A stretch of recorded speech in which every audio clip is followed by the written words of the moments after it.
வணக்கம் நண்பர்களே. நான் சுதா, சந்தோஷம் சமையல் சேனலிலிருந்து. இன்றைக்கி வீட்டில் நிறைய வாழைப்பழம் இருக்குது. இது நம்மளோட வயல்வெளியில் வாழை மரம் இருக்குது. அதில் இருக்கிற வாழைப்பழங்க தான். அதுக்கு முன்னாடி இந்த மெஷர்மெண்ட் கப்பை பற்றி நான் கொஞ்சம் டீட்டெயிலாக பேச விரும்புகிறேன். இது யூஎஸ்லேருந்து வந்த அக்கா வாங்கி கொடுத்தாங்க. இதனோட மெஷர்மெண்ட் எனக்கு நான் இப்போ தான் பார்க்குறேன். நம்ம ஆஸ் யூஷுவல் நம்ம சின்ன கப்பு, டம்ளர் அப்படி தான் யூஸ் பண்ணுவோம்.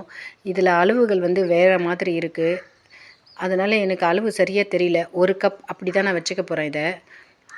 இது ஆக்சுவலாக 4 கப் இருக்குது. 1 கப், அரை கப் அப்படி இருக்குது. இது நம்ம ஸ்டீல் பாத்திரம், டம்ளர் அந்த அளவுக்கே நம்ம வச்சுக்கலாம். இன்றைக்கி நான் செய்ய போகிறது போலி, வீட் போலி. நம்ம பொதுவாக நம்ம மைதா மாவில் போலி செய்வோம்.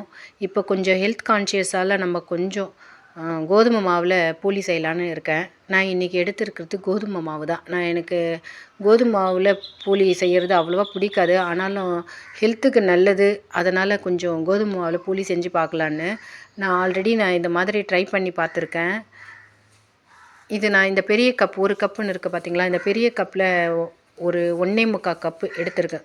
இதில் நான் ஒரு 8 இல்லை 9 வரும். எனக்கு எப்போவுமே நம்ம இந்த மாவில் இவ்வளோ வரும் அப்படின்னு நமக்கு தெரியும். அதனால தான் எனக்கு கப்பே தேவையில்லை, கையிலே எடுத்து போடுவேன். இது அந்த மேல் மாவில் வெல்லம் போட போகிறேன். வெல்லம், கொஞ்சம் உப்பு, கொஞ்சம் தான் நமக்கு டேஸ்ட் தேவை. ரொம்ப ஸ்வீட்டாக இருந்தால் நல்லா இருக்காது. அதனால் கொஞ்சம் தண்ணியில் போட்டிருக்கேன். ஆக்சுவலாக நம்ம கோதுமை மாவு சப்பாத்தி மாவை விட கொஞ்சம் இலகலாக பிசைய போகிறோம். அதில் தண்ணி தெளித்து தான் நான் பிசைய போகிறேன். இன்றைக்கி பாருங்கள், நான் கொஞ்சம் தான் எடுத்திருக்கேன். இந்த வெல்லம், டேஸ்ட்டு, உப்பு, அவ்வளோதான். நான் தண்ணி தெளித்து தான் நான் பிசைய போகிறேன் இதை மாவை. இது கோதுமை மாவு நம்ம எப்போவுமே சலித்து எடுத்துடணுங்க. இப்போ உப்பு போட்டால் நல்லா இருக்காது. அதனால் நான் அந்த தண்ணியிலே கொஞ்சம் உப்பு போட்டுட்டேன். அதாவது மேல் மாவுக்கு நம்ம சப்பாத்தி பிசைஞ்சால் எவ்வளோ உப்பு போடுமோ அது போல் தான். சாஃப்டாக தான் இருக்குது. ரொம்ப ஹார்டாக இருந்தால் நல்லா இருக்காது. கொஞ்சம் கஷ்டமாக இருக்கும் சாப்பிட்றதுக்கு. நமக்கு ஓடாட்டம் இருக்கும் கோதுமை மாவு. நான் வெல்லம் எடுத்திருக்கேன். இந்த மாதிரி பெரிய வெல்லமாக இருக்குது. இதை நறுக்கிறது கஷ்டம். நாங்கள் என்ன பண்ணுவோன்னா, ஒரு பெரிய குண்டு குழாங்கல்லுன்னுவோம். இது வீட்டில் இருக்கும். ஒரு 2 கல் இருக்கும். இந்த மாதிரி பொருட்களை உடைக்கிறதுக்காக வச்சுருப்போம். இதை ஓங்கி போட்டு அடித்தேன் பாருங்கள், கொஞ்சம் கிராக் ஆகி வந்தது. இதை நான் அப்படியே கொஞ்சம் தண்ணியில் போட்டு அடுப்பில் வச்சுருக்கேன். எதுக்குன்னா, அந்த கல், இரும்பு தூளெலாம் இருக்கும் பார்த்திங்களா, அது கரைஞ்சி வரணும்னு. இப்போ நான் ஒரு ஏலக்காய் எடுத்திருக்கேன். இது ஒரு 1/4 கப் ரவை எடுத்திருக்கேன். நான் வெள்ளையாக தெரியுது அரிசி மாவு. எதுக்காகனா, சில சமயம் தண்ணி ஆகிடும். அதனால் ஒரு சேஃப் சைடாக கொஞ்சம் அதுக்கு பைண்டிங் ஏஜெண்ட்டாக நான் அரிசி மாவு எடுத்து வச்சுருக்கேன். அது அவசியம் இல்லை, நான் ஒரு சேஃப் சைடுக்காக எடுத்து வச்சுருக்கேன். இப்போ பாருங்கள், நான் அதை வடிகட்டின இதில் ரவையை போட்டுட்டேன். இது ரவை நம்ம அந்த தண்ணி ரவை கொஞ்சம் ரவை உப்புமா அளவுக்கு வரணுங்க நமக்கு. இதில் நம்ம வாழைப்பழமும் போட்டு மிக்ஸ் பண்ண போகிறோம். வாழைப்பழம் ஒரு சாஃப்ட் கொடுக்கும். அதுக்காக ஒரே ஒரு ஏலக்காய், அந்த ஸ்மெல் நல்லா இருக்கும். இது பூரணம். நம்ம எப்போவுமே கடலை பருப்பில் பூரணம் செய்வோம் இல்லைங்களா. இப்போ நிறைய நம்மக்கிட்ட இருக்க வாழைப்பழம்னா, அந்த வாழைப்பழத்தை வச்சு என்னென்ன டிஷ்ஷில் யூஸ் பண்ணலாம் அப்படின்னு ஒரே ஒரு ஏலக்காய் போட்டிருக்கேன். இது எதுக்குன்னா, நான் குக்கரில் கொஞ்சம் கடலை பருப்பும் ஊற போட்டு வேக வச்சுட்டேன். ஒரு 4 விசில் வச்சுட்டேன். ஏன்னா இது எல்லாருக்குமே கொஞ்சம் யூஷுவலாக கடலைப்பருப்பு போட்டால் பிடிக்கும். அதுக்காக அதையும் ஒரு 4 5 செய்யலாம் அப்படின்னு கடலைப்பருப்பும் வச்சுட்டேன். அதுலேயும் கொஞ்சம் வெல்லம் போடுறேன். இதில் நம்ம பாகு காய்ச்சி ஊற்ற முடியாது, ஏன்னா ரொம்ப இலகாயிடும். அதனால் கொஞ்சம் துருவி நசுக்கி அந்த வெல்லத்தை போட்டு அந்த பருப்புக்கு திட்டமாக ஒரு 4 இல்லை 5 போலி வரும். இதை கொஞ்சம் கொரப்பாக அரைச்சிடணும். அதாவது பருப்பாக இருக்கக்கூடாது. நம்ம உள்ள பூரணம் வைக்கிறதுக்கு கட்டியாக இருக்கணும். இப்போ மேல் மாவு நம்ம கோதுமை மாவு, அதை வெல்லம், உப்பு போட்டு கொஞ்சம் ஸ்வீட்டாக இருக்கும். இது மைதா மாவு இல்லை. இதை போட்டு கொஞ்சம் எண்ணெய் போட்டு தட்டி நம்ம உள்ள அந்த பூரணம் இருக்குது பாருங்கள். இது ரவை போட்டு வெல்லத்தில் கலர்ன வாழைப்பழம் போட்டு கலர்ன மிக்ஸு. நான் கடலை மாவுலேயும் பண்ணேன், இதையும் சேர்த்து பண்ணேன். ஒரு டேஸ்ட் அப்படியும் சாப்பிட்டுட்டோம் அப்படின்னு இந்த பூரணத்தை உள்ளே வச்சு பேக் பண்ணி இதை உருட்டிட்டு இதை தட்டணும். நம்ம தோசை கல்லில் போட்டு சுட்டி எடுக்கணும். ஆயில் அதிகமாக இதுக்கு தேவைப்படாது. மேலே கொஞ்சம் ஒரு அரை ஸ்பூன் அளவுக்கு மேலே தேய்ச்சி விட்டால் போதும். இது இப்போவே நம்ம எண்ணெய் போடாமையே தட்டலாம். நான் கொஞ்சம் எண்ணெய் போட்டால் நல்லா இருக்கும் அப்புறம் வறட்சியாக இல்லாமல் இருக்கும். அதனால் கொஞ்சம் லைட்டாக எண்ணெய் தொட்டு தட்டினேன். எண்ணெய் போடாமையும் நல்லா தான் வரும். இது கொஞ்சம் கனமாக போட்டாலும் நல்லா தான் இருக்கும். கடையிலலாம் வந்து ரொம்ப மெல்லிசாக இருக்கும், கலராக இருக்கும். அவங்க வந்து மேல் மாவில் கொஞ்சம் மஞ்சள் தூள் போடுவாங்க. அதனால் மஞ்சள் கலராக இருக்கும். நான் வந்து அந்த கோதுமை மாவோட கலரே இருக்கட்டும் அப்படின்னு கலர் எதுவும் போடலை இன்றைக்கி. தட்டிட்டேன். இதுதான் முதல் போலி. நான் ரவை மிக்ஸ் பண்ண அந்த வெல்லம் தண்ணியில் மிக்ஸ் பண்ணது தான் போட்டிருக்கேன். வாழைப்பழம் போட்டிருக்கேன் கூட. இது வயசானவங்களுக்கு சாப்பிட்றதுக்கு கொஞ்சம் நல்லா இருக்கும். சில பசங்க வாழைப்பழமும் சாப்பிட மாட்டாங்க.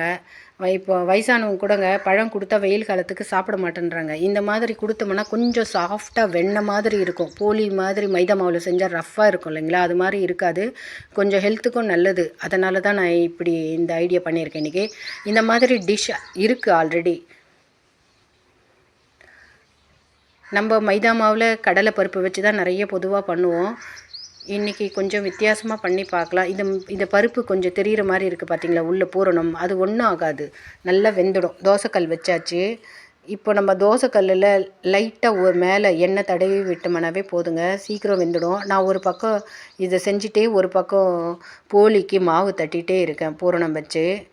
நான் ஆல்ரெடி டிவைட் பண்ணி வச்சுட்டேன். எத்தனை மாவு உருண்டைங்க இருக்குது, அதுக்கு ஏற்ற மாதிரி பூரணங்க கடலை பருப்பில் தனியாக எல்லாமே டிவைட் பண்ணி வச்சுட்டேன். எனக்கு ஒரு பக்கம் கேமராவில் எடுத்துக்கிட்டு இதையும் செஞ்சுக்கிட்டு ஒரு பக்கம் உருட்டிக்கிட்டே இருக்கேன். இது பார்க்குறதுக்கு எப்படி வெந்துட்டு இருக்குது பாருங்கள், ரஃப்பாக இருக்கிற மாதிரி இருக்குது. ஆறிட்ட பின்னாடி ரொம்ப சாஃப்ட் ஆகிடுச்சு. சூடாக சாப்பிட ரொம்ப நல்லதாக இருக்குது. கொஞ்சம் ஸ்டிஃபாக இருந்தது சூடாக சாப்பிடும்போது. ஆறிட்ட பின்னாடி ரொம்ப இலகலாகிடுச்சு. இந்த மாதிரி போலி வந்து சாப்பிட்டோம்னா நம்ம சாப்பாடு அன்றைக்கி வீட்டில் கொஞ்சம் அளவு கம்மியாக செய்யணுங்க. ஏன்னா இந்த போலி ஒரு 2-3 சாப்பிட்டுட்டாங்கன்னா சாதம் எது செஞ்சாலும் கொஞ்சம் மீந்துடுது. மறுநாள் வந்து இந்த போலி வந்து நைட் செஞ்சு மறுநாள் காலையில் சாப்பிட்டா கூட நல்லா தான் இருக்குது. இதை பற்றி ஒன்று சொல்லணுன்னா, எங்கள் வீட்டில் எங்கள் தம்பி ஐயப்ப சாமி மலைக்கு வருஷம் வருஷம் போவார். அப்போல்லாம் வந்து நாங்கள் இதை நிறைய ஒரு 30-40 செஞ்சுடுவோம். கூட போகிறவங்களும் சாப்பிடுவாங்க. அங்கே வெளியில் ஃபுட்டு எதுவும் கிடைக்கலனாலும் இந்த போலி சாப்பிட்றதுக்கு நல்லாயிருக்கும். எங்கன்னா வெளியில் ட்ராவல் பண்ணும்போது நிச்சயமாக எங்கள் வீட்டில் வந்து, எங்கள் வீடு மீன்ஸ் அம்மா வீட்டில் போலி செஞ்சுடுவாங்க. அது மறுநாள் வச்சு சாப்பிட்றதுக்கு நல்லாயிருக்கும். என்னோடய தம்பி வெளியூரில் ட்ரெயினில் லாங் ட்ராவல் பண்ணுவார் மேங்களூருக்கு. அப்போயும் நான் இந்த மாதிரி ஒரு 10-15 போலி செஞ்சு கொடுத்துட்டோம்னா காலையில் மறுநாள் வச்சு சாப்பிட்றதுக்கு நல்லாயிருக்கும் அவங்களுக்கு ட்ரெயினில். இப்போ நம்ம ஒரு நார்த் இந்தியா அந்த மாதிரி வெளியில் ட்ராவல் பண்ணும்போது வெளியில் ஃபுட்டு ஒத்துக்காது நமக்கு. அந்த மாதிரி சமயத்தில் நம்ம போலி எடுத்துகிட்டு போகலாம். மறுநாள் வந்து கெட்டு போகிறதில்ல.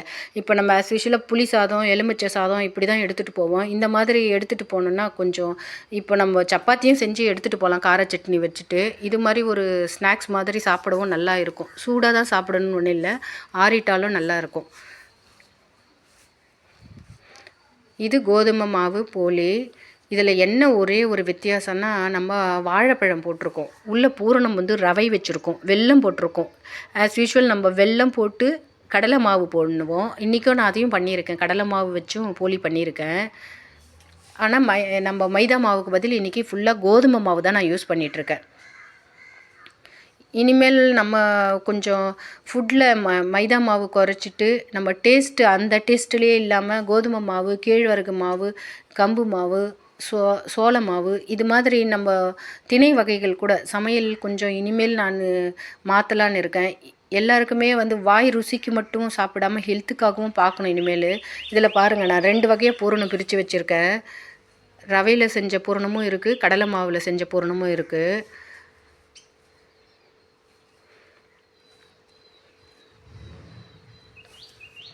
போலி நல்லபடியாக ரெடி ஆகிடுச்சு. இதுக்கு நம்ம மேலே லைட்டாக நெய் தடவி சாப்பிட்டா மணமாக நல்லாயிருக்கும். நெய் இல்லாமல் சாப்பிட்டாலும் நல்லா தான் இருக்குங்க. ஒரு சின்ன பசங்களுக்கு சில பேருக்கு பிடிக்கும், அந்த மணம் டேஸ்ட் ரொம்ப பிடிக்கும். அதனால் நான் சொல்கிறேன், நெய் தொட்டுட்டு சாப்பிட்டா இன்னும் நல்லாயிருக்கும். போலி ரெடி ஆகிடுச்சுங்க. என்னோடய சேனலை பொறுமையாக பார்த்த அனைவருக்கும் நன்றி.